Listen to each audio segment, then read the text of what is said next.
বলে তারা দক্ষিণা দাও গো, দক্ষিণা দাও বলে সূর্য পূজার দক্ষিণা দাও গো, দক্ষিণা দাও বলে মনোবাঞ্ছা করে হবে দক্ষিণা দাও গো, দক্ষিণা দাও গো, দক্ষিণা দাও গো। যে যেমন পারবে দক্ষিণা দেবে, কিন্তু দয়া করে বলছি কেউ উঠে আসবেন না। আপনাদের কাছে আমাদের একজনকে পাঠাবো, যদি কারোর ইচ্ছে হয় দেবেন না দেবেন না, কিন্তু উঠে এসে মঞ্চটাকে নষ্ট করে দেবেন না। আপনাদের কাছে আমাদের এক ভাই যাচ্ছে, যার ইচ্ছে হবে দেবেন, নয় দেবেন না, কিন্তু উঠে এসে আসলে মঞ্চটাকে নষ্ট করবেন না।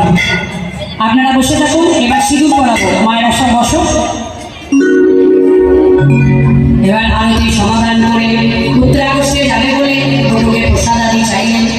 যে যেমন পারবেন প্রসাদগুলি অল্প অল্প করে দিয়ে যাবেন। আর যে সমস্ত মায়েরা সূর্য পূজা মানসিকতা করে বস্ত্র গামছা দান করেছেন, দক্ষিণা দান করলেন, ফল দান করলেন, প্রত্যেক মায়ের সংসারে যেন মঙ্গল হয়, মনের বাঞ্ছা মনস্কামনা যেন পূর্ণ হয় এবং উদ্দেশ্য যেন সফল হয়ে যায়। এবার সিঁদুর নিয়ে পরিয়ে দিচ্ছে আলতা পরো